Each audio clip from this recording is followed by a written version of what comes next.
Hello friends, ನಮಸ್ತೆ ಎಲ್ಲರಿಗೂ. ನಾನು ಜಾನು. Welcome to Janu life style YouTube channel. Friends, ಇದು ಥರ್ಸ್ಡೇ ಬೆಳಗ್ಗೆ ವ್ಲಾಗ್ ಮಾಡ್ತಾ ಇದ್ದೀನಿ. ಬಾಗಿಲು ತೊಳೆದು ರಂಗೋಲಿ ಹಾಕಿದ್ದೆ, ಎಲ್ಲ ಆಯಿತು. ರಂಗೋಲಿ ಒಂದು ಚಿಕ್ಕದು ರಂಗೋಲಿ ಹಾಕಿದ್ದೆ, ಅದನ್ನು ನಿಮಗೆ ತೋರಿಸಿದ್ದೀನಿ. ಈಗ ಟಿಫನ್ ರೆಡಿ ಮಾಡ್ತಾ ಇದ್ದೀನಿ. ಪಲಾವ್ ಮಾಡ್ತಾ ಇದ್ದೀನಿ. ಇವತ್ತು ವೆಜಿಟೇಬಲ್ ಬಿರಿಯಾನಿ ಥರ ಮಾಡ್ತಾ ಇದ್ದೀನಿ ಫ್ರೆಂಡ್ಸ್. ಅದಕ್ಕೆ ರಾಯ್ತ ಏನು ಮಾಡ್ತಾ ಇಲ್ಲ, ಮಜ್ಜಿಗೆ ಇದೆ. ಮಜ್ಜಿಗೆಲ್ಲೇ ತಿಂತೀವಿ ಅಂತಂದರು, ಅದಕ್ಕೆ ಸರಿ ಅಂತ ಸುಮ್ಮನಾದೆ. ರೆಸಿಪಿ ಏನು ಡೀಟೇಲಾಗಿ ಶೇರ್ ಮಾಡ್ತಾ ಇಲ್ಲ, ಸುಮ್ಮನೆ ಹಾಗೆ ಹೇಳ್ತಾ ಇದ್ದೀನಿ. ಸ್ವಲ್ಪ ಎಣ್ಣೆ ಹಾಕಿದ್ದೀನಿ. ಎಣ್ಣೆ ಜೊತೆ ಪಲಾವ್ ಎಲೆ, ಸ್ಟಾರು, ಆ ಸ್ಪೈಸಸ್ ಏನೇನಿರುತ್ತೆ ಎಲ್ಲ ಹಾಕಿದ್ದೀನಿ. ಅದನ್ನು ಸ್ವಲ್ಪ ಎಣ್ಣೆಯಲ್ಲಿ ಫ್ರೈ ಮಾಡಿ, ಸ್ವಲ್ಪ ಈರುಳ್ಳಿ ಟೊಮೆಟೊ ಹಾಕಿ ಅದನ್ನು ಫ್ರೈ ಮಾಡ್ತಾ ಇದ್ದೀನಿ. ಇನ್ನು ಮಸಾಲೆಗೆ ಸ್ವಲ್ಪ ಕೊಬ್ಬರಿ, ಚಕ್ಕೆ, ಲವಂಗ, ಶುಂಠಿ, ಹಸಿಮೆಣ್ಸಿನ್ಕಾಯಿ, ಬೆಳ್ಳುಳ್ಳಿ ಇಷ್ಟನ್ನು ಹಾಕಿ ಗ್ರೈಂಡ್ ಮಾಡಿ ಪೇಸ್ಟ್ ಥರ ಮಾಡಿ ಇಟ್ಕೊಂಡಿದ್ದೀನಿ. ಈರುಳ್ಳಿ ಟೊಮೆಟೊ ಇದೆಲ್ಲ ಫ್ರೈ ಆಗಾದ್ಮೇಲೆ ಸ್ವಲ್ಪ ತರಕಾರಿನ ಹಾಕಿ ಫ್ರೈ ಮಾಡ್ಕೊತಾ ಇದ್ದೀನಿ ಫ್ರೆಂಡ್ಸ್. ಇವತ್ತು ಕಾಳೇನು ಹಾಕಿಲ್ಲ, ಬಟಾಣಿ ಅಥವಾ ಡಬಲ್ ಬೀನ್ಸ್ ಆ ಥರ ಏನೂ ಹಾಕಿಲ್ಲ, ಬರೀ ತರಕಾರಿ ಮಾತ್ರ ಹಾಕಿ ಮಾಡ್ತಾಯಿದ್ದೀನಿ. ಬೀನ್ಸು, ಕ್ಯಾರೆಟು ಮತ್ತು ನವಿಲುಕೋಸು ಅದನ್ನು ಹಾಕಿ ಮಾಡ್ತಾಯಿದ್ದೀನಿ. ಗೆಡ್ಡೆಕೋಸು ಅದನ್ನು ಹಾಕಿ ಇನ್ನೇನು ಹಾಕ್ತಿಲ್ಲ. ಮನೇಲಿ ಇದ್ದಿದ್ದು ಇಷ್ಟೇ ತರಕಾರಿನೇ, ಇದನ್ನೇ ಹಾಕಿ ಮಾಡೋಣ ಅಂತ ಮಾಡ್ತಾಯಿದ್ದೀನಿ. ಇದೆಲ್ಲ ಸ್ವಲ್ಪ ತರಕಾರಿ ಫ್ರೈ ಆದಮೇಲೆ ಸ್ವಲ್ಪ ಕಸೂರಿ ಮೇಥಿ ಹಾಕಿ ಅದನ್ನು ಎಣ್ಣೆಯಲ್ಲಿ ಫ್ರೈ ಮಾಡ್ತಾಯಿದ್ದೀನಿ. ಟೇಸ್ಟ್ ಒಂಥರ ಚೆನ್ನಾಗಿರುತ್ತೆ, ಡಿಫ್ರೆಂಟಾಗೂ ಇರುತ್ತೆ. ಹಸಿ ಬಟಾಣಿ ಹಾಕಿದ್ರೆ ಇನ್ನೂ ತುಂಬ ಚೆನ್ನಾಗಿರೋದು. ಡಬಲ್ ಬೀನ್ಸ್ ಇತ್ತು ಅಂದರೆ ತೊಂಬೆಕಾಯಿ ಅಂತೀವಲ್ವ, ಅದು ಇತ್ತು. ಒಣಕಾಳು ಇತ್ತು, ನೆನೆಸಿ ಹಾಕ್ಬೋದಾಗಿತ್ತು. ಆದರೆ ಅದನ್ನು ಹಾಕಿದ್ರೆ ನಮ್ಮ ಮನೇಲಿ ಯಾರೂ ಇಷ್ಟನೇ ಪಡಲ್ಲ. ಅದನ್ನು ಲಾಸ್ಟ್ ಇಯರ್ ನಮ್ಮ ಗಿಡದಲ್ಲೇ ಬಿಟ್ಟಿತ್ತು. ಸುಮಾರು 1 kg ಅಷ್ಟು ಒಣಕಾಳನ್ನು ಮಾಡಿ ಇಟ್ಕೊಂಡಿದ್ದೀನಿ. ಆದರೆ ಅದು ಹಾಕಿದ್ರೆ ಇಷ್ಟನೇ ಆಗಲ್ಲ. ಯಾಕೋ ಸ್ವಲ್ಪ ಹಾಕಿದ್ರೂ ಸ್ವಲ್ಪ ಕಹಿ ಥರ ಬರುತ್ತೆ. ಅದು ಹಾಗೆ ಅಂತೆ. ಆ ಸಾಂಬಾರು ಅದೇ ಥರನೇ ಡಬಲ್ ಬೀನ್ಸ್ ಹಾಕಿ ಮಾಡಿದ್ರೆ ಸ್ವಲ್ಪ ಕಹಿ ಇರುತ್ತೆ ಅಂತಲೂ ಹೇಳ್ತಾರೆ. ನಾನು ಮಾಡಿದ್ದೀನಿ, ಹೌದು ಅದು ಸ್ವಲ್ಪ ಕಹಿನೂ ಬರುತ್ತೆ. ಅದಕ್ಕೆ ನಾನು ಅದನ್ನು ಸ್ಕಿಪ್ ಮಾಡಿದೆ, ಹಾಕೋಕ್ಕೆ ಹೋಗಲಿಲ್ಲ. ಇರೋದನ್ನೇ ಹಾಕಿ ಮಸಾಲೆ ಎಲ್ಲ ಸ್ವಲ್ಪ ಚೆನ್ನಾಗಿ ಹಾಕಿ ಮಾಡ್ತಿದ್ದೀನಿ. ತುಂಬಾ ಚೆನ್ನಾಗಿತ್ತು. ತರಕಾರಿ ಎಲ್ಲ ಫ್ರೈ ಆಗಾದಮೇಲೆ ರುಬ್ಬಿಟ್ಕೊಂಡಿರೋಂಥ ಮಸಾಲೆನ ಹಾಕಿ ಅದನ್ನು ಸ್ವಲ್ಪ ಎಣ್ಣೆಯಲ್ಲೆಲ್ಲ ಚೆನ್ನಾಗಿ ಫ್ರೈ ಮಾಡ್ಕೊತೀನಿ ಫ್ರೆಂಡ್ಸ್. ಯಾವುದೇ ಆಗಲಿ ಈ ಥರ ರೆಸಿಪೀಸ್ ಮಾಡುವಾಗ ಮಸಾಲೆ, ವೆಜಿಟೇಬಲ್ಸ್ ಎಲ್ಲ ಎಣ್ಣೆಯಲ್ಲಿ ಫ್ರೈ ಆದರೆ ಅದೇ ಒಂಥರ ಟೇಸ್ಟ್ ಬಂದುಬಿಡುತ್ತೆ. ಇದು ಸ್ವಲ್ಪ ಎಣ್ಣೆಯಲ್ಲಿ ಫ್ರೈ ಆದಮೇಲೆ ಸ್ವಲ್ಪ ಅರಿಶಿನ ಪುಡಿನ ಹಾಕಿ ಅದನ್ನು ಕಲರ್ಗೋಸ್ಕರ ಬೇಕು ಅಂದರೆ ಹಾಕ್ಕೊಳ್ಳಿ, ಬೇಡ ಅಂದರೆ ಬೇಡ, ಸ್ವಲ್ಪ ಲೈಟಾಗಿ ಹಾಕಿದ್ರೆ ತುಂಬ ಚೆನ್ನಾಗಿರುತ್ತೆ ಅಂತ, ನೋಡೋದಕ್ಕೆ ಚೆನ್ನಾಗಿ ಕಾಣ್ತಾ ಇರುತ್ತೆ ಅಂತ. ಟೇಸ್ಟ್ ಹೇಗಿರುತ್ತೆ ಏನೋ, ನೋಡೋದಕ್ಕೆ ಯಾವುದೇ ರೆಸಿಪಿ ಮಾಡಲಿ ನಾವು, ಸಾಂಬಾರು ಆಗ್ಬೋದು, ರಸಮ್ ಆಗ್ಬೋದು, ಯಾವುದೇ ರೆಸಿಪೀಸ್ ಆಗ್ಬೋದು, ಫಸ್ಟ್ ನೋಡೋದಕ್ಕೆ ಚೆನ್ನಾಗಿದ್ದರೆ ತುಂಬ ಚೆನ್ನಾಗಿದೆ ಅಂತಲೇ ಅಂದ್ಕೊತಾರೆ ಎಲ್ಲರೂ, ಅಷ್ಟೇ ಅಲ್ವಾ. ತಿನ್ನೋದಕ್ಕೆ ಚೆನ್ನಾಗಿರುತ್ತೋ ಚೆನ್ನಾಗಿರಲ್ವೋ, ನೋಡೋದಕ್ಕೆ ಮಾತ್ರ ಫಸ್ಟು ಚೆನ್ನಾಗಿ ಕಾಣಬೇಕು. ಅದಕ್ಕೋಸ್ಕರ ಸ್ವಲ್ಪ ಅರಿಶಿನನೂ ಹಾಕ್ಕೊಳ್ಳಿ. ಅದು ಹಾಕಿ ಸ್ವಲ್ಪ ಮಿಕ್ಸಿಗೂ ಮಸಾಲೆ ಇರುತ್ತಲ್ವ, ಅದಕ್ಕೆ ಸ್ವಲ್ಪ ನೀರು ಹಾಕ್ಬಿಟ್ಟು ಮಿಕ್ಸಿಯಲ್ಲಿರೋದು ಅದಕ್ಕೆ ಹಾಕಿದೆ. ಮತ್ತು ಎಷ್ಟು ಬೇಕೋ ಅಷ್ಟು ನೀರು ಹಾಕ್ತಾಯಿದ್ದೀನಿ. ನಾನು ಅರ್ಧ kg ಅಕ್ಕಿ ಹಾಕಿ ಮಾಡೋದಕ್ಕೆ ನೀರು ಹಾಕ್ಬಿಟ್ಟು ಮತ್ತು ಟೇಸ್ಟ್ಗೆ ಎಷ್ಟು ಬೇಕೋ ಅಷ್ಟು ಉಪ್ಪನ್ನು ಕೂಡ ಹಾಕ್ತಾಯಿದ್ದೀನಿ ಫ್ರೆಂಡ್ಸ್. ಒಂದು ಕಡೆ ನೀರು ಕಾಯೋದಕ್ಕಿಟ್ರೆ ಇನ್ನೂ ಬೇಗನೆ ಆಗುತ್ತೆ. ಇಲ್ಲ ತಣ್ಣೀರು ಹಾಕಿ ಕಾಯಿಸ್ಕೊಬೋದು, ಇಲ್ಲ ಬಿಸಿ ನೀರು ಕಾಯಿಸ್ಬಿಟ್ಟಾದರೂ ಹಾಕ್ಬೋದು.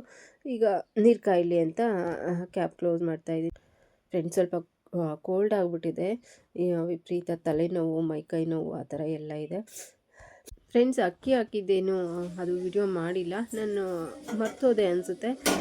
ರೆಸಿಪಿ ಏನು ಶೇರ್ ಮಾಡ್ತಿಲ್ವಲ್ಲ ಅಂತ ಹೋಗ್ಲಿಬಿಡು ಅಂತ ಸುಮ್ಮನಾದೆ. ಹಾಗೆ ಅಕ್ಕಿ ಎಲ್ಲ ಹಾಕಿ ಇಲ್ಲಿ ಕ್ಲೋಸ್ ಮಾಡಿದ್ದೀನಿ. ಅದು ವಿಷಲ್ ಹಾಕೋಷ್ಟರಲ್ಲಿ ಸ್ವಲ್ಪ ಇಲ್ಲಿ ಕ್ಲೀನ್ ಮಾಡ್ಕೊಳ್ಳೋಣ ಅಂತ ಮಾಡ್ತಿದ್ದೀನಿ ಫ್ರೆಂಡ್ಸ್. ಯಾವಾಗಲೂ 1 ದಿನ 2 ದಿನಕ್ಕೋ 3 ದಿನಕ್ಕೋ ಈ ಥರ ಕ್ಲೀನ್ ಮಾಡಿಕೊಂಡ್ರೆ ನೋಡೋದು ಡಸ್ಟೆಲ್ಲ ಇತ್ತು ಅಂದರೆ ಈ ಥರ ಎಲ್ಲ ಕ್ಲೀನ್ ಮಾಡ್ಕೊಳ್ಳೋದು ಫ್ರೆಂಡ್ಸ್. ಇದೆಲ್ಲ ಒರಿಗ್ಯಾನೋ, ಚಿಲ್ಲಿ ಫ್ಲೇಕ್ಸ್ ಅದ್ರದ್ದು ಇದು ಪಿಜ್ಜಾ ಎಲ್ಲ ಮಾಡ್ತಾ ಇರ್ತಾಳೆ. ನನ್ನ ಮಗಳು ಮಾಡ್ತಿರ್ತಾಳೆ ಪಿಜ್ಜಾ ಮತ್ತು ಪಾಸ್ತಾ ಎಲ್ಲ ಡಿಫ್ರೆಂಟ್ ವೆರೈಟೀಸ್ ಮಾಡ್ತಿರ್ತಾಳೆ. ಆದರೆ ಅವಳು ಮಾಡಿದಾಗ ನಾನು ಶೂಟ್ ಮಾಡಲ್ಲ ನೋಡಿ. ನಿನ್ನೆ ಕಾಲೇಜಿಂದ ಬಂದು ಪಾಸ್ತಾ ಮಾಡಿದ್ಲು, ಆ ರೆಸಿಪಿಯನ್ನು ನಾನು ಶೂಟ್ ಮಾಡ್ಕೊಂಡಿಲ್ಲ ನೋಡಿ. ಇನ್ನೂ ಸ್ವಲ್ಪ ಇದೆ, ನನಗೆ ತಿಂದು ಇಲ್ಲ, ನನಗೇನು ಅಷ್ಟೊಂದು ಇಷ್ಟ ಆಗಲ್ಲ ಫ್ರೆಂಡ್ಸ್. ಮಾಡಿದ್ರೆ ಎಷ್ಟೋ ರೆಸಿಪೀಸ್ ಎಲ್ಲ ಶೂಟ್ ಮಾಡಿಕೊಂಡು ನಿಮ್ಮ ಜೊತೆ ಶೇರ್ ಮಾಡ್ಬೋದು, ಆದರೆ ಆಗಲ್ಲ. ಇಲ್ಲೆಲ್ಲ ಸ್ವಲ್ಪ ಕ್ಲೀನ್ ಮಾಡ್ಕೊತಾ ಇದ್ದೀನಿ. ಇಲ್ಲಿ ಆಲ್ಮೋಸ್ಟ್ ಎಲ್ಲ ಕೈಗೆ ಸಿಗೋ ಥರ ಇಟ್ಕೊಂಡಿದ್ದೀನಿ, ಅಂದರೆ ಅಡುಗೆ ಸಾಮಾನೆಲ್ಲ ಸ್ಟವ್ ಮುಂದೆ ಆಪೋಸಿಟ್ ಇಟ್ಕೊಂಡ್ಬಿಟ್ಟಿದ್ದೀನಿ. ಇದು ಏನು ಟೀ ಸೊಪ್ಪು, ಸಕ್ಕರೆ, ಮೆಂತ್ಯ, ಮೆಣಸು, ಜೀರಿಗೆ, ಚಕ್ಕೆ, ಲವಂಗ, ಸಾಸಿವೆ ಈ ಥರದ್ದೆಲ್ಲ ನೋಡಿ ಇಲ್ಲೇ ಇಟ್ಕೊಂಡಿದ್ದೀನಿ. ಈ ಕಡೆ ತಿರುಗಿದ್ರೆ ಸ್ಟವ್ ಇರುತ್ತೆ, ಹಂಗಾಗಿ ಎತ್ತೆತ್ತಿ ಹಾಕೋದು.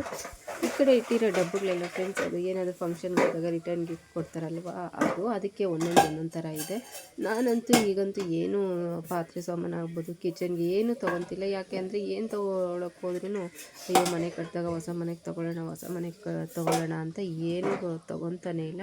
ಮನೆ ಯಾವಾಗ ಕಟ್ತಿರೋ ಏನೂ ಗೊತ್ತಿಲ್ಲ. ಸಾಕಷ್ಟು ಎಲ್ಲ ಸಾಮಾನು ಇದೆ, ರೂಮಲ್ಲೂ ಬೇರೆ ಎಲ್ಲ ಪ್ಯಾಕಿಂಗ್ ಮಾಡಿ ಎತ್ತಿಟ್ಟಿದ್ದೀನಿ, ಏನು ತೊಗೊಳ್ಳೋಷ್ಟಿಲ್ಲ.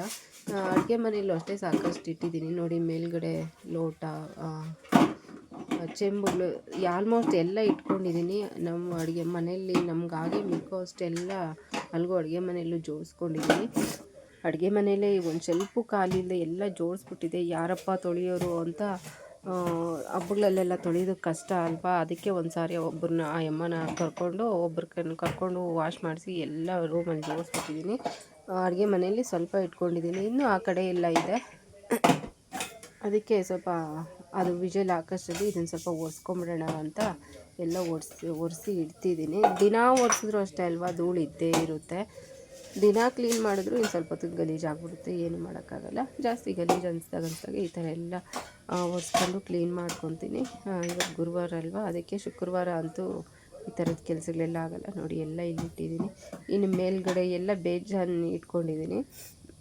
ಈ ಡಬ್ಬಗಳೆಲ್ಲ ಚೇಂಜ್ ಮಾಡಬೇಕು ಅಂದ್ಕೊತೀನಿ. ಅದೇ ಹೇಳಿದ್ನಲ್ವ, ಹೊಸ ಮನೆಗೆ ಎಲ್ಲ ತಗೊಳ್ಳೋಣ ಅಂತ ಹಾಗೆ ಇಟ್ಟಿದ್ದೀನಿ, ಅದನ್ನೇ ಯೂಸ್ ಮಾಡ್ತಾಯಿದ್ದೀನಿ. ಫ್ರೆಂಡ್ಸ್, ಇದು ಸುಮಾರು 8-9 ವರ್ಷದ ಹಿಂದೆ ತೊಗೊಂಡಿರೋದು. ಈ ಬಾಕ್ಸು, ಈ ಡಬ್ಬಗಳೆಲ್ಲ ಆವಾಗ ತೊಗೊಂಡಿರೋದು 8-9 ವರ್ಷದ ಹಿಂದೆ. ಇನ್ನೂ ಅದನ್ನೇ ಯೂಸ್ ಮಾಡ್ತಾಯಿದ್ದೀನಿ. ಅದೇ ಹೊಸ ಮನೆಗೆ ತೊಗೊಳ್ಳೋಣ ಅಂತ ಈ ಮನೆಗೆ ಹೊಸ ಐಟಮ್ ಏನು ಆ ಥರದ್ದು ಚೆನ್ನಾಗಿರೋದು ಏನು ತೊಗೊತಾ ಇಲ್ಲ.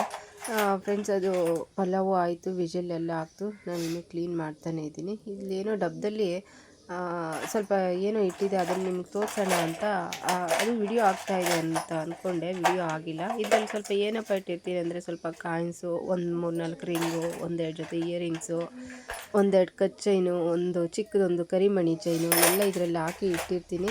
ಅಂದರೆ ಎಮರ್ಜೆನ್ಸಿಗೆ ಎಲ್ಲಾದರೂ ಹೋಗ್ಬೇಕಂದ್ರೆ ಟಕ್ಕಂತ ತೆಗೆದು ಹಾಕ್ಕೊಳ್ಳೋದು. ಎಲ್ಲೋ ಎತ್ತಿಟ್ಟಿರ್ತೀವಿ, ಇಲ್ಲ ಒಂದೊಂದು ಸಾರಿ ಅಮ್ಮ ಮನೇಲಿ ಇಟ್ಟಿರ್ತೀನಿ ಎಲ್ಲ ಜುವೆಲ್ಸ್ ಎಲ್ಲ, ಇಲ್ಲ ಅಂದರೆ ಒಂದೊಂದು ಸಾರಿ ಬ್ಯಾಂಕಲ್ಲಿ ಇಟ್ಟಿರ್ತೀವಿ, ಅಂದರೆ ಲಾಕರಲ್ಲಿ ಇಟ್ಟಿರ್ತೀವಿ. ಎಮರ್ಜೆನ್ಸಿಗೆ ಬೇಕಾಗುತ್ತೆ ಅಂತ ನೋಡಿ ನಾನು ಅಡುಗೆ ಮನೇಲಿ ಇಲ್ಲೇ ಇಟ್ಕೊಂಡಿರ್ತೀನಿ. ನನಗದು ಅಭ್ಯಾಸ ಆಗಿಬಿಟ್ಟಿದೆ, ಅಲ್ಲೇ ಇಟ್ಟಿರ್ತೀನಿ. ಏನು ಮಿಸ್ ಆಗೋಲ್ಲ ಎಲ್ಲೂ. ಸ್ವಲ್ಪ ದುಡ್ಡು ಎಲ್ಲ ಎಮರ್ಜೆನ್ಸಿಗೆ ಏನಾದರೂ ತರಕಾರಿ ಬಂತು ಅಥವಾ ಇನ್ನೇನಾದರೂ ಬೇಕು ಅಂದರೆ ಕೈಗೆ ಬೇಗ ಸಿಗೋಂಗೆ ಈ ಡಬ್ಬದಲ್ಲೇ ಹಾಕಿ ಇಲ್ಲೇ ಇಟ್ಟಿರ್ತೀನಿ. ಅದು ವಿಡಿಯೋ ಆಗಿಲ್ಲ, ಅದೇ ನಾನು ವಿಡಿಯೋ ಆಗ್ತಿದೆ ಅಂತ ಅಂದ್ಕೊಂಡೆ, ಅದು ಆಗಿರಲಿಲ್ಲ. ಇನ್ನಿದು ಒಂದು ಸ್ವಲ್ಪ ಎಲ್ಲ ಕ್ಲೀನ್ ಮಾಡಿದ್ದಾಯಿತು. ಫ್ರೆಂಡ್ಸ್ ನೋಡಿ, ಪಲಾವ್ ರೆಡಿ ಆಯಿತು. ಫ್ರೆಂಡ್ಸ್, ಹೇಳ್ದೆ ಅಲ್ವಾ ಕುಕ್ಕರು ಎಲ್ಲ ಹಳೇದಾಗ್ಬಿಟ್ಟಿದೆ ಅಂತ. ಕುಕ್ಕರು ಚಿಕ್ಕ ಕುಕ್ಕರ್ ತೊಗೊಂಬಂದಿದ್ದಾರೆ, ಆದರೆ ನಾನು ಅದನ್ನು ಇನ್ನೂ ಯೂಸ್ ಮಾಡ್ತಾಯಿಲ್ಲ. ತುಪ್ಪ ಎಲ್ಲ ಖಾಲಿ ಆಗಿತ್ತು, ಸ್ವಲ್ಪ ಕೆಳಗಡೆ ಇರುತ್ತಲ್ವ, ಅದಕ್ಕೆ ಅದು ಗಟ್ಟಿ ಥರ ಆಗಿತ್ತು. ಅದಕ್ಕೆ ಸ್ಟವ್ ಹತ್ರ ಇಟ್ಟಿದ್ದೆ, ಅದು ಬಿಸಿ ಆಗಲಿ ಅಂತ. ಈ ಥರ ಏನಾದರೂ ತುಪ್ಪದ ಡಬ್ಬಗಳೇನಾದರೂ ಖಾಲಿ ಆದರೆ ಸ್ವಲ್ಪ ನೀರು ಹಾಕಿ ಮುದ್ದೆ ಮಾಡುವಾಗ ಮುದ್ದೆಗೆ ಹಾಕ್ಬಿಡ್ತೀನಿ. ಇಲ್ಲ ಸಾಂಬಾರು ಇದ್ದರೆ ಸ್ವಲ್ಪ ಬಿಸಿ ಇರುವಾಗ ಸಾಂಬಾರು ತುಪ್ಪದ ಡಬ್ಬಕ್ಕೆ ಹಾಕಿ ಎಲ್ಲ ಈ ಥರ ಮಿಕ್ಸ್ ಮಾಡಿಬಿಟ್ಟು ಅಲ್ಲಾಡಿಸ್ಬಿಟ್ಟು ಸಾಂಬಾರ್ಗೆ ಹಾಕ್ತೀನಿ, ಸ್ವಲ್ಪ ತುಪ್ಪ ಇರುತ್ತೆ ಅಂತ. ಇವತ್ತು ಇದಕ್ಕೆ ಹಾಕಿದೆ, ಪಲಾವ್ಗೆ ಹಾಕಿದೆ ಇವತ್ತು. ನೋಡಿ ಎಷ್ಟು ಚೆನ್ನಾಗಿ ಕಾಣ್ತಾಯಿದೆ ಫ್ರೆಂಡ್ಸ್. ಟೇಸ್ಟು ಅಷ್ಟೇ ತುಂಬಾ ಚೆನ್ನಾಗಿತ್ತು. ಲಾಸ್ಟಲ್ಲಿ ಸ್ವಲ್ಪ ಕೊತ್ತಂಬರಿ ಉದಿಸಿ ಈ ಥರ ಎಲ್ಲ ಮಿಕ್ಸ್ ಮಾಡಿದ್ರೆ ಗ್ರೀನಾಗಿ ಕಾಣ್ತಾ ಇರುತ್ತೆ. ಅದು ಮಸಾಲೆ ಎಲ್ಲ ಸ್ವಲ್ಪ ಹೊತ್ತು ಕುದಿಸ್ಬಿಟ್ಟು ಹಾಕಿದ್ರೆ ಈ ಮಸಾಲೆ ಎಲ್ಲ ಮಿಕ್ಸ್ ಆಗಿರುತ್ತೆ. ನೀರನ್ನು ಕುದಿಸಿ ಅಕ್ಕಿ ಹಾಕಿದ್ರೆ ಮಸಾಲೆ ಎಲ್ಲ ಮಿಕ್ಸ್ ಆಗಿರುತ್ತೆ. ಇಲ್ಲ ಫಸ್ಟೇ ಹಾಕ್ಬಿಟ್ಟು ಕ್ಲೋಸ್ ಮಾಡಿಬಿಟ್ರೆ ನೋಡಿ, ಕೆಳಗಡೆ ಎಲ್ಲ ಮಸಾಲೆ ಎಲ್ಲ ಮೇಲ್ಗಡೆ ಬಂದಿರುತ್ತೆ, ಕೆಳಗಡೆ ಎಲ್ಲ ಇರೋದೇ ಇಲ್ಲ. ಆಮೇಲೆ ಮಿಕ್ಸ್ ಮಾಡಬೇಕಾಗುತ್ತೆ. ಬೆಳಗ್ಗೆ ಸ್ವಲ್ಪ ಬೇಗ ಮಾಡಬೇಕಲ್ವ, ಅರ್ಜೆಂಟ್ ಇರುತ್ತಲ್ಲ, ಅದಕ್ಕೋಸ್ಕರ ನೀರು ಕಾಯಿಲ್ಲ ಅಂದರೂ ಹಾಗೆ ಹಾಕಿ ಇಟ್ಬಿಡ್ತೀನಿ ಒಂದೊಂದು ಸಾರಿ. ಅದಕ್ಕೆ ಆಮೇಲೆ ಎಲ್ಲ ಮಿಕ್ಸ್ ಮಾಡ್ಕೊಳ್ಳೋದು. ಫ್ರೆಂಡ್ಸ್, ತುಂಬಾ ಚೆನ್ನಾಗಿತ್ತು. ನಾನು ಇದಕ್ಕೆ ಚಟ್ನಿ ಮಾಡಲ್ಲ, ಮಾಡಿದ್ರೆ ರಾಯ್ತ ಮಾಡ್ತೀನಿ ಅಷ್ಟೇ. ಯಾಕೆಂದರೆ ಇದು ಚಟ್ನಿ ಖಾರ ನನಗೆ ಅಷ್ಟೊಂದು ಇಷ್ಟ ಆಗಲ್ಲ. ರಾಯ್ತ ಮಾಡ್ತೀನಿ. ಇವತ್ತು ಅದನ್ನು ಮಾಡಿಲ್ಲ, ಮಜ್ಜಿಗೆ ಇದೆ ಅಂತ ಹೇಳಿದೆ ಅಲ್ವಾ, ಅದರಲ್ಲೇ ತಿನ್ಕೊತಾರೆ ಅಂತ ಸರಿ ಅಂತ ಸುಮ್ಮನಾದೆ. ಟಿಫನ್ ಎಲ್ಲ ರೆಡಿ ಮಾಡಿ ಇಟ್ಟು ಆಮೇಲೆ ಟೀ ಕುಡಿದೆ ಇವತ್ತು. ಫ್ರೆಂಡ್ಸ್, ಇವತ್ತು ದೇವಸ್ಥಾನಕ್ಕೆ ಹೋಗೋಣ ಅಂತ ಅಂದ್ಕೊಂಡಿದ್ದೀರಿ. ಸಾಯಿಬಾಬಾಗಾಗಲಿ ಅಥವಾ ರಾಯರ ದೇವಸ್ಥಾನಕ್ಕಾಗಲಿ ನಾನು ಹೋಮಕ್ಕ ಹೋಗೋಣ ಅಂತ ಅಂದ್ಕೊಂಡಿದ್ದೀವಿ. ಇವತ್ತೇನೋ ಸ್ಪೆಷಲ್ ಡೇ ಅಂತ ಹೇಳ್ತಿದ್ರು ಫ್ರೆಂಡ್ಸ್. ಏನೋ ಗುರುರಾಜ ಯೋಗನ ಏನೋ ಇವತ್ತು ಸ್ಪೆಷಲ್ ಡೇ ಅಂತೆ. ಇವತ್ತು ರಾಯರಿಗೆ ಅಥವಾ ಸಾಯಿಬಾಬಾಗೆ ಹೋದರೆ ತುಂಬ ಒಳ್ಳೆಯದು ಅಂತ ಹೇಳ್ತಿದ್ರು. ಅದಕ್ಕೆ ಹೋಗೋಣ ಅಂತ ಅಂದ್ಕೊಂಡಿದ್ದೀವಿ. ಟೀ ಕುಡಿದ್ಬಿಟ್ಟು ನೋಡಿ, ಬಟ್ಟೆ ಸ್ವಲ್ಪ ಇತ್ತು ಮಿಷಿನ್ಗೆ ಹಾಕೋಣ, ಸ್ನಾನ ಮಾಡ್ಕೊಳೋದ್ರಲ್ಲಿ ಅದು ವಾಶ್ ಆಗುತ್ತೆ ಅಂತ ವಾಷಿಂಗ್ ಹಾಕ್ತಾಯಿದ್ದೀನಿ. ಸ್ವಲ್ಪ ಇದ್ರೆ ಕೈಯಲ್ಲೇ ವಾಶ್ ಮಾಡಿಬಿಡ್ತೀನಿ. ಜಾಸ್ತಿ ಏನಾದರೂ ಕೂಡಾಕೊಂಬಿಟ್ಟಿದೆ ಅಂದರೆ 2 ದಿನ 3 ದಿನ ಅಥವಾ ವಾಶ್ ಮಾಡಿಲ್ಲ ಅಂದರೆ ಮಿಷಿನ್ಗೆ ಹಾಕ್ಬಿಡ್ತೀನಿ. ಮಿಷಿನ್ಗೆ ಹಾಕ್ಬಿಟ್ಟು ಸ್ನಾನಕ್ಕೆ ಹೋದೆ. ಫ್ರೆಂಡ್ಸ್, ಇವತ್ತು ಒಂದು ಹೋಮ್ ರೆಮಿಡಿ ಹೇಳ್ತಾ ಇದ್ದೀನಿ. ಯಾರಿಗಾದರೂ ಚರ್ಮದಲ್ಲಿ ಏನಾದರೂ ಅಲರ್ಜಿ ಥರ ಆಗ್ತಾಯಿದೆ, ಅಂದರೆ ಮೈಯಲ್ಲೆಲ್ಲ ತುರ್ಕೆ ಆಗೋದು, ನವೆ ಬರೋದು, ಇದ್ದಕ್ಕಿದ್ದಂಗೆ ಮೈಯಲ್ಲೆಲ್ಲ ಒಂಥರ ಗುಳ್ಳೆ ಥರ ಆಗೋದು, ಆ ಥರ ಎಲ್ಲ ಆಗ್ತಾ ಇರುತ್ತಲ್ವ. ಆಗೇನಪ್ಪ ಮಾಡಬೇಕು ಅಂದರೆ ನೋಡಿ, ಬೇವಿನ ಸೊಪ್ಪು ತೊಗೊಂಡು ಎಲ್ಲದನ್ನು ಈ ಥರ ಬಿಡಿಸಿ ಮಿಕ್ಸಿ ಜಾರ್ಗೆ ಹಾಕ್ಬಿಡಿ. ಈ ಬೇವಿನ ಸೊಪ್ಪಲ್ಲಿ ಸಾಕಷ್ಟು ಔಷಧಿ ಗುಣಗಳಿರೋದ್ರಿಂದ ಯಾವುದೇ ಥರದ ಚರ್ಮದ ಸಮಸ್ಯೆಗಳು, ಆ ಥರ ಪ್ರಾಬ್ಲಮ್ಸ್ ಇದ್ದರು ಅಂದರೆ ಅಲರ್ಜಿ, ನವೆ, ತುರ್ಕೆ ಈ ಥರ ಇದ್ದಕ್ಕಿದ್ದಂಗೆ ಗುಳ್ಳೆ ಬರೋದು ಅದೆಲ್ಲ ಅವಾಯ್ಡ್ ಆಗುತ್ತೆ. ನೋಡಿ, ಎಲ್ಲ ಬಿಡಿಸಿ ಮಿಕ್ಸಿ ಜಾರ್ಗೆ ಹಾಕ್ಬಿಟ್ಟು ಸ್ವಲ್ಪ ನೀರನ್ನು ಹಾಕಿ ಇದನ್ನು ನುಣ್ಣಗೆ ಗ್ರೈಂಡ್ ಮಾಡ್ಕೊಬೇಕು. ಗ್ರೈಂಡ್ ಮಾಡಿದ್ದಾದಮೇಲೆ ಇದನ್ನು ನೀಟಾಗಿ ಎಲ್ಲ ಸೋದಿಸ್ಕೊಬೇಕು. ಒಂದು ಲೋಟ ತೊಗೊಂಡು ಕಾಫಿ ಸ್ಟ್ರೈನರ್ ಇರುತ್ತಲ್ವ, ಅದರಲ್ಲಿ ಸೋದಿಸ್ಕೊಂಡು ಸ್ನಾನ ಮಾಡ್ತಾ ಇರ್ತೀವಲ್ವ, ನೀರು ನಾವು ಸ್ನಾನ ಮಾಡೋ ನೀರಿಗೆ ಸ್ವಲ್ಪ ಬಿಸಿ ನೀರು, ತಣ್ಣೀರಿಗಲ್ಲ, ಸ್ವಲ್ಪ ಉಗುರು ಬಿಸಿ ನೀರಿಗೆ ನೀವು ಎಷ್ಟು ಬಿಸಿ ಹಾಕ್ಕೊಳ್ತೀರೋ ಅಷ್ಟು ಬಿಸಿ ಹಾಕ್ಕೊಳ್ಳಿ. ಆದರೆ ಬಿಸಿ ನೀರಿಗೆ ಇದನ್ನು ಮಿಕ್ಸ್ ಮಾಡಿ ವಾರಕ್ಕೆ 2 ಸಾರಿ ಸ್ನಾನ ಮಾಡೋದ್ರಿಂದ ಯಾವುದೇ ಥರದ ಚರ್ಮ ಸಮಸ್ಯೆಗಳಿದ್ದರೂ ಇದನ್ನು ವಾಸಿ ಮಾಡ್ಕೊಳ್ಬೋದು. ದೊಡ್ಡವರು ಚಿಕ್ಕವರು ಅಂತ ಏನೂ ಇಲ್ಲ, ಯಾರು ಬೇಕಾದರೂ ಈ ಥರ ಏನಪ್ಪ ಬೇವಿನ ಸೊಪ್ಪಿನ ರಸನ ಹಾಕ್ಕೊಂಡು ಸ್ನಾನನ ಮಾಡ್ಕೊಳ್ಬೋದು. ಆದರೂ ಮಕ್ಕಳಿಗಂತೂ ತುಂಬಾ ಒಳ್ಳೆಯದು ಅಂತ ಹೇಳ್ಬೋದು. ಚಿಕ್ಕ ವಯಸ್ಸಿನಿಂದನೇ ಮಾಡ್ಕೊತಾ ಬಂದರೆ, ಚಿಕ್ಕ ಮಕ್ಕಳಿಗೆ ಅಭ್ಯಾಸ ಮಾಡ್ತಾ ಬಂದರೆ ಅವರು ಚರ್ಮ ಕಾಯಿಲೆಗಳು ಅಂದರೆ ಎಲ್ಲ ಥರದ ಸ್ಕಿನ್ ಪ್ರಾಬ್ಲಮ್ಸಿಂದ ಮಕ್ಕಳನ್ನ ತಡೆಗಟ್ಬೋದು, ದೂರ ಇಡ್ಬೋದು ಅಂತಲೇ ಹೇಳ್ಬೋದು. ಅಂದರೆ ಮಕ್ಕಳಿಂದ ಮಾಡ್ತಾ ಬಂದರೆ ಇವ್ರಿಗೆ ಸ್ಕಿನ್ ಪ್ರಾಬ್ಲಮ್ಮು ಜನ್ಮದಲ್ಲಿ ಬರದೇ ಇರೋ ಥರನೇ ನಾವು ಕೇರ್ ಮಾಡ್ಬೋದು. ನೋಡಿ, ಈಗ ನಾನು ಸ್ನಾನ ಮಾಡೋ ನೀರಿಗೆ ಮಿಕ್ಸ್ ಮಾಡ್ತಾ ಇದ್ದೀನಿ. ಸಾಕು ನೋಡಿ, ಸ್ವಲ್ಪ ಹಾಕಿದ್ರೂ ಸಾಕು, ಒಂದು ಅರ್ಧ ಲೋಟ ಅಲ್ಲ, 1/4 ಲೋಟ ಬೇವಿನ ರಸ ಹಾಕಿದ್ರೂ ಸಾಕಾಗುತ್ತೆ. ಫ್ರೆಂಡ್ಸ್, ನಿಮ್ಗೆ ಯಾರಿಗಾದರೂ ಸ್ಕಿನ್ ಪ್ರಾಬ್ಲಮ್ಸ್ ಇದ್ದರೆ ಈ ಟ್ರಿಕ್ಸ್ನ ಒಂದು ಸಾರಿ ಟ್ರೈ ಮಾಡಿ ನೋಡಿ. ಸ್ನಾನ ಎಲ್ಲ ಆಯಿತು. ನೋಡಿ, ನಮ್ಮ ಮನೆಯವರು ಪೂಜೆ ಮಾಡ್ತಾ ಇದ್ದಾರೆ. ಸ್ವಲ್ಪ ಹೂವಿತ್ತು, ನಾನು ಕಟ್ಕೊಡೋಣ ಅಂತ ಕಟ್ತಿದ್ದೆ. ನಿತ್ಯ ಮಲ್ಲಿಗೆ ಸಿಗ್ತಾ ಇದೆ, ಸ್ವಲ್ಪ ಅದನ್ನು ಕಟ್ತಿದ್ದೆ. ಇನ್ನು ಹೂವು ಎಲ್ಲ ಕಡಿಮೆ ಆಗಿಬಿಟ್ಟಿದೆ, ಹೂವು ದಾಸವಾಳ ಎಲ್ಲ ತುಂಬ ಬಿಡ್ತಿತ್ತು. ಇನ್ಮೇಲೆ ಏನೋ ಸ್ಟಾರ್ಟ್ ಆಗುತ್ತೇನೋ ಗೊತ್ತಿಲ್ಲ. ಮನೆಯಲ್ಲಿ ನಾನು ಪೂಜೆ ಎಲ್ಲ ಮುಗಿಸಿ ನೋಡಿ ದೇವಸ್ಥಾನ ಹತ್ರ ಬಂದ್ವಿ. ಎಲ್ಲಿ ಅಪ್ಪ ದೇವಸ್ಥಾನ ಅಂದರೆ ಸಿಂಗನಾಯಕನಹಳ್ಳಿ, ಯಲಹಂಕ ಹತ್ರ ಸಿಂಗನಾಯಕನಹಳ್ಳಿ ದೇವಸ್ಥಾನ, ಸಾಯಿಬಾಬಾ ಟೆಂಪಲ್. ಇದು ಮೇನ್ ರೋಡಲ್ಲೇ ಇದೆ. ಎಲ್ಲ ಮುಗಿಸಿ ಹೋಗೋಷ್ಟರಲ್ಲಿ ಇಲ್ಲಿ 1 ಗಂಟೆನೇ ಆಯಿತು ಮನೆಯಿಂದ ಹೋಗೋಷ್ಟರಲ್ಲಿ. ಫ್ರೆಂಡ್ಸ್, ನಾನು ಇದು ಫಸ್ಟ್ ಟೈಮು ಈ ದೇವಸ್ಥಾನಕ್ಕೆ ಹೋಗಿದ್ದು. ಈ ದೇವಸ್ಥಾನಕ್ಕೆ ಹೋಗಿಲ್ಲ, ಬೇರೆ ದೇವಸ್ಥಾನಕ್ಕೆಲ್ಲ ಹೋಗ್ತಾ ಬರ್ತಾ ನೋಡ್ಕೊಂಬರ್ತೀವಿ. ಮೇನ್ ರೋಡಲ್ಲೇ ಇದೆಯಲ್ಲ, ಅದು ತುಂಬಾ ಜನ ಇದ್ದರು ಅಂತ ಹೇಳ್ಬೋದು. ಫ್ರೆಂಡ್ಸ್, ಇಲ್ಲಿ ಊಟ ಎಲ್ಲ ಕೊಡ್ತಿದ್ರು. ನೋಡಿ ಸಾಯಿಬಾಬಾ ಎಷ್ಟು ಚೆನ್ನಾಗಿ ಕಾಣ್ತಾ ಇದ್ದಾರೆ ಅಂತ. ನಾನೇ ಇವತ್ತು ಸ್ಪೆಷಲ್ ಡೇ ಹೋಗಿ ಬರೋಣ ಅಂತ ಉಮಾಕನ ಕರ್ಕೊಂಡು ಹೋಗಿ ಪೂಜೆ ಎಲ್ಲ ಮಾಡಿಸ್ಕೊಂಡು ನಮಸ್ಕಾರ ಮಾಡಿಕೊಂಡು ಬಂದ್ವಿ. ಅಲ್ಲೇ ಊಟ ಎಲ್ಲ ಕೊಟ್ಟರು, ಮತ್ತು ಊಟ ಮಾಡಿಕೊಂಡು ಬಂದ್ವಿ. ಫ್ರೆಂಡ್ಸ್, ಅದೇನು ಗೊತ್ತಾ, ಈ ಯೂಟ್ಯೂಬ್ ಚಾನೆಲ್ ಓಪನ್ ಮಾಡಿರೋದು ನಾನು ಯಾರಿಗೂ ಹೇಳಿಲ್ಲ. ಅದಕ್ಕೆ ವಿಡಿಯೋ ಎಲ್ಲ ಜಾಸ್ತಿ ಮಾಡ್ಕೊಳಕ್ಕಾಗಲ್ಲ, ಇವ್ರಿಗೂ ಗೊತ್ತಿಲ್ಲ. ಅದೇ ಅವರು ಗೊತ್ತಿಲ್ಲದಂಗೆ ಸ್ವಲ್ಪ ವಿಡಿಯೋ ಮಾಡ್ಕೊಂಡಿದ್ದೀನಿ ಅಷ್ಟೇ. ಸ್ವಲ್ಪ ಚೆನ್ನಾಗಿ ಇದು ಸಬ್ಸ್ಕ್ರೈಬರ್ಸ್ ಎಲ್ಲ ಕಂಪ್ಲೀಟ್ ಆಗೋವರೆಗೂ ನಾನು ಯಾರಿಗೂ ಹೇಳೋದು ಬೇಡ ಅಂತ ಅಂದ್ಕೊಂಡು ಮಾಡ್ತಾಯಿದ್ದೀನಿ. ಫ್ರೆಂಡ್ಸ್, ಅದಕ್ಕೆ ಫ್ರೆಂಡ್ಸ್ ನೋಡ್ತಿರೋರೆಲ್ಲ ದಯವಿಟ್ಟು ಸಬ್ಸ್ಕ್ರೈಬ್ ಮಾಡ್ಕೊಂಡು ಸಪೋರ್ಟ್ ಮಾಡಿ ಪ್ಲೀಸ್. ಫ್ರೆಂಡ್ಸ್, ಅಲ್ಲಿ ಊಟ ಎಲ್ಲ ಕೊಟ್ಟರು, ಸ್ವಲ್ಪನೇ ತಿಂದಿದ್ದು, ಪ್ರಸಾದ ಥರ 1-2 ತುತ್ತು ಅಷ್ಟೇ ಹಾಕ್ಸ್ಕೊಂಡಿದ್ದು. ಅನ್ನ ಸಾಂಬಾರು ತುಂಬಾ ಸಖತ್ತಾಗಿತ್ತು, ಟೇಸ್ಟ್ ಎಲ್ಲ ತುಂಬ ಚೆನ್ನಾಗಿತ್ತು. ಆದರೆ ನನಗೆ ತಿನ್ನೋಕ್ಕಾಗಲಿಲ್ಲ. ಮನೇಲಿ ಬೇರೆ ಟಿಫನ್ ಮಾಡಿದ್ದೆ ಅಲ್ವಾ, ಪ್ರಸಾದ ಬೇಡ ಅನ್ನಬಾರ್ದು ಅಂತ ಸ್ವಲ್ಪ ತಿನ್ಕೊಂಡು ಬಂದಿದ್ದು. ಫ್ರೆಂಡ್ಸ್, ಬಿಸಿಲಲ್ಲಿ ಬಂದಿದ್ದಕ್ಕೆ ಅಲ್ಲಂತೂ ಏನೂ ಜ್ಯೂಸ್ ಗೀಸ್ ಏನೂ ಕುಡ್ದಿದ್ದಿಲ್ಲ. ಹಾಗೆ ದರ್ಶನ ಮಾಡ್ಕೊಂಡಿದ್ದು, ಹಾಗೆ ಬಸ್ ಹತ್ತಿ ಬಂದಿದ್ದು, ಬಸ್ಸಲ್ಲಿ ಹೋಗಿದ್ದಿದ್ದು. ಬಂದು ಏನಾದರೂ ಕುಡಿಬೇಕು ಅಂತ ಅನಿಸ್ತಾ ಇತ್ತು ತಣ್ಣಗೆ. ಸದ್ಯಕ್ಕೆ ಅದೃಷ್ಟಕ್ಕೆ ಎಳ್ನೀರಿತ್ತು, ಎಳ್ನೀರು ಹೊಡ್ಕೊಂಡು ಕುಡಿತಾ ಇದ್ದೀನಿ.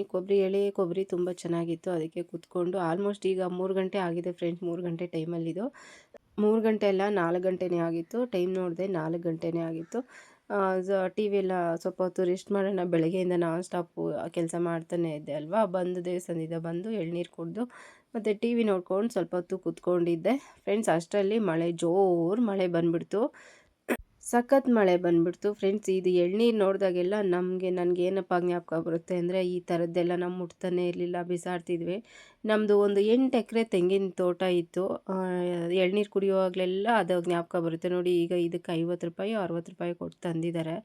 ನಮ್ಮ ಮರದಲ್ಲಿದ್ದಾಗಂತೂ ನಾವು ಇದನ್ನು ಮುಟ್ತಾನೂ ಇರಲಿಲ್ಲ. ಈ ಥರದನ್ನು ಚೆನ್ನಾಗಿರೋದು ನೋಡಿ ಕೀಳ್ಸ್ಕೊತ ಇದ್ದಿದ್ದು, ದಪ್ಪ ಇರೋದು, ಸ್ವೀಟಾಗಿರೋದು ಅಂತ. ಮರ ಎಲ್ಲ ಗೊತ್ತಾಗ್ತಿತ್ತಲ್ಲ ಈ ಮರದಲ್ಲಿ ಸ್ವೀಟಾಗಿದೆ ಅಂತ. ನಮಗಂತೂ ಗೊತ್ತಿರ್ತಿತ್ತು ಯಾವ ಮರದಲ್ಲಿ ಸ್ವೀಟಾಗಿರುತ್ತೆ, ಯಾವ ಮರದಲ್ಲಿ ಸ್ವೀಟಾಗಿರಲ್ಲ, ಸಪ್ಪೆ ಅಂತ. ಹಂಗಾಗಿ ಸ್ವೀಟಾಗಿರೋ ಮರದಲ್ಲೇ ನೋಡಿ ಎಳ್ನೀರು ಕೀಳ್ಸ್ಕೊಂಡು ಕುಡಿತಾ ಇದ್ವಿ. ಈಗ ನೋಡಿ, ಇದಕ್ಕೆ ಅಷ್ಟೆಲ್ಲ ದುಡ್ಡು ಕೊಟ್ಟು ಥರ ಆಯಿತು.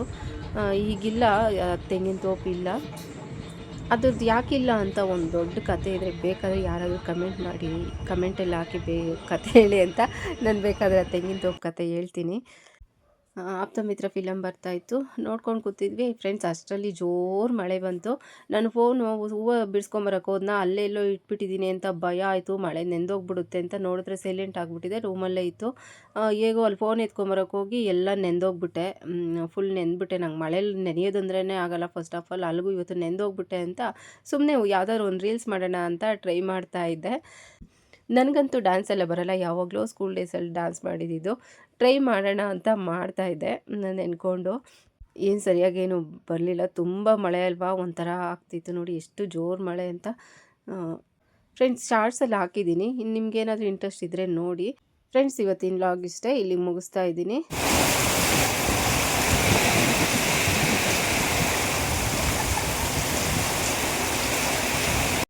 ಈ ವ್ಲಾಗ್ ನಿಮ್ಗೆ ಇಷ್ಟ ಆದರೆ ಪ್ಲೀಸ್ ಒಂದು ಲೈಕ್ ಮಾಡಿ, ಹಾಗೆ ನಿಮ್ಮ ಫ್ಯಾಮಿಲಿ ಫ್ರೆಂಡ್ಸ್ಗೂ ಶೇರ್ ಮಾಡಿ, ಹಾಗೆ ಸಬ್ಸ್ಕ್ರೈಬ್ ಮಾಡ್ಕೊಂಡು ಸಪೋರ್ಟ್ ಮಾಡಿ. ನಿಮ್ಮ ಸಪೋರ್ಟ್ ತುಂಬಾ ಮುಖ್ಯ, ನಿಮ್ಮ ಸಪೋರ್ಟ್ ಇಲ್ಲದಿದ್ದು ಏನೂ ಆಗಲ್ಲ. ನೋಡೋಣ ಈ ವಿಡಿಯೋಗೆ ಎಷ್ಟು ಜನ ಸಬ್ಸ್ಕ್ರೈಬ್ ಮಾಡ್ಕೊಂಡು ಸಪೋರ್ಟ್ ಮಾಡ್ತೀರಾ ಅಂತ. ಹಾಗೆ ಸಬ್ಸ್ಕ್ರೈಬ್ ಮಾಡ್ಕೊಳ್ಳೋರ್ಗೆಲ್ಲ ಥ್ಯಾಂಕ್ ಯು ಅಂತ ಹೇಳ್ತಾ ಇವತ್ತಿನ ವಿಡಿಯೋನ ಮುಗಿಸ್ತಾ ಇದ್ದೀನಿ. Thank you, thanks for watching.